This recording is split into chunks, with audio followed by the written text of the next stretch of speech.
नमस्कार, India speech में आपका स्वागत है। मैं हूं आशीष वशिष्ठ। गांधी परिवार को अचानक ओबीसी आरक्षण की याद क्यों आई? बीते दिनों महिला आरक्षण विधेयक लोकसभा में भारी बहुमत से पारित हो गया। कांग्रेस का समर्थन मिलने से विधेयक पारित होने में संशय तो था नहीं, किंतु जिस तरह सोनिया गांधी और राहुल गांधी ने ओबीसी और अनुसूचित जाति, अनुसूचित जनजाति के लिए भी आरक्षण का मुद्दा उठाया, वह देखकर लगा कि उनको महिलाओं की कम, वोट बैंक की ज़्यादा फिक्र है। इतिहास के पन्ने पलटे तो जब मंडल राजनीति के अग्रणी नेता लालू प्रसाद, मुलायम सिंह यादव और शरद यादव महिला आरक्षण के साथ ही उसमें उक्त वर्गों के लिए आरक्षण की मांग पर अड़े रहकर विधेयक को पेश करने से रोकते रहे, तब सोनिया गांधी सहित वामपंथी महिला नेत्रियां ये कहती थी कि पहले 33% आरक्षण का विधेयक तो पारित होने दें। 2010 में कांग्रेस नेतृत्व वाली यूपीए सरकार ने इस विधेयक को राज्यसभा में पारित करवाकर स्थायी समिति को भिजवा दिया। लोकसभा में वह इसलिए पेश करने से पीछे हट गई कि कहीं सरकार ही ना गिर जाए। उच्च सदन में राष्ट्रीय जनता दल और समाजवादी पार्टी ने उसका विरोध किया था, जबकि नीतीश कुमार की जनता दल यूनाइटेड समर्थन में रही। प्रश्न ये है कि अब गांधी परिवार को अचानक ओबीसी और अनुसूचित जाति, अनुसूचित जनजाति की याद कहां से आ गई और क्यों? राहुल गांधी तो अपने भाषण में केंद्रीय सचिवालय के 90 सचिवों में केवल 3 के ओबीसी होने का हिसाब बताने लगे। इसी के साथ ही ये दबाव भी बनाया जा रहा है कि महिला आरक्षण को जनगणना तथा परिसीमन की प्रतीक्षा किए बिना 2024 के लोकसभा चुनाव में ही प्रभावशाली किया जाए, जबकि सरकार का कहना है कि अगली जनगणना के बाद 2026 में लोकसभा क्षेत्रों के नए परिसीमन के उपरांत ही ये विधेयक लागू किया जाएगा। इसका अर्थ ये हुआ कि 2029 के लोकसभा चुनाव से ही महिलाओं के लिए 1/3 सीटों के आरक्षण की व्यवस्था हो सकेगी। हालांकि उसके पूर्व होने वाले कुछ राज्यों के विधानसभा चुनाव में भी इसे प्रभावशील किया जा सकता है।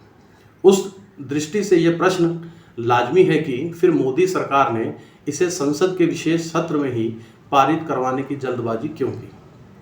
हालांकि नए संसद भवन की लोकसभा में 888 और राज्यसभा की 384 सदस्यों के बैठने की व्यवस्था किए जाने से ही यह साफ होने लगा था कि प्रधानमंत्री नरेंद्र मोदी का इरादा महिला आरक्षण लागू करने का है। हाल ही में कांग्रेस कार्यसमिति की बैठक में यह मुद्दा जोर शोर से उठाते हुए केंद्र सरकार पर दबाव बनाया गया। चूंकि कुछ राज्यों में जल्द ही चुनाव होने वाले हैं और लोकसभा चुनाव की तैयारियां भी जोरों पर हैं, इसलिए प्रधानमंत्री ने भी जवाबी दाव चल दिया। कांग्रेस के सामने दिक्कत यह है कि इस विधेयक का विरोध करे तो महिला विरोधी कहलाएगी और समर्थन करने पर लालू प्रसाद और अखिलेश यादव जैसे सहयोगी रूठ जाएंगे। इसलिए उसने विधेयक का समर्थन भी कर दिया और उसमें ओबीसी आदि के आरक्षण की मांग करते हुए मंडल समर्थक दलों को खुश करने का दांव भी चल दिया। लेकिन ऐसा करने से वह खुद भी कटघरे में आ गई। उसे इस बात का जवाब देना चाहिए कि जातिगत जनगणना का मुद्दा उसने इसके पहले कब उठाया था, और यदि ओबीसी के प्रति उसके मन में इतना प्रेम था तो आज़ादी के बाद ही अन्य पिछड़ी जातियों का ध्यान उसे क्यों नहीं आया? जबकि समाजवादी नेता डॉक्टर राम मनोहर लोहिया तो पंडित नेहरू के ज़माने से ही पिछड़ा पावे 100 में 60 का नारा लगाते रहे। 1977 में जनता पार्टी के समय बने मंडल आयोग की रिपोर्ट सरकार गिरने के कारण ठंडे बस्ते में डाल दी गई। 1980 में इंदिरा जी और उनके बाद राजीव गांधी सत्ता में आए, लेकिन मंडल की सिफारिशों के अनुसार अन्य पिछड़ी जातियों को आरक्षण दिए जाने का फैसला हुआ 1990 में बनी विश्वनाथ सिंह की सरकार के ज़माने में, और वह भी इसलिए कि उनकी गद्दी मुलायम सिंह यादव, लालू प्रसाद यादव और शरद यादव जैसे मंडलवादी नेताओं पर निर्भर थी। कांग्रेस तब उसे जातिवादी राजनीति कहकर विरोध करती रही। समय के साथ पिछड़ी जातियां भी भारतीय जनता पार्टी के साथ जाने लगी, जो कि लंबे समय तक अगड़ी जातियों की पार्टी समझी जाती रही। उत्तर प्रदेश और बिहार में कांग्रेस की जो दुर्गति हुई, उसके बाद उसे कुछ समझ में नहीं आ रहा था। इसीलिए उसने पहले तो राहुल गांधी को जनेऊधारी ब्राह्मण प्रचारित किया। उसी के बाद से वे और उनकी बहन प्रियंका वाड्रा मंदिरों और मठों में मत्था टेकने लगे। मध्य प्रदेश में कमलनाथ खुद को भारतीय जनता पार्टी से बड़ा हिंदूवादी साबित के लिए हाथ पांव मार रहे हैं। पार्टी नेताओं द्वारा जनाक्रोश यात्राओं को प्रारंभ मंदिरों से किए जाने का निर्णय भी किया गया है। इसी क्रम में पार्टी का ओबीसी प्रेम जाग उठा है। इससे यह बात सामने आ रही है कि कांग्रेस वैचारिक भटकाव का शिकार होकर रह गई है। उसको ये समझ नहीं आ रहा है कि वह कौन सी नीति अपनाए।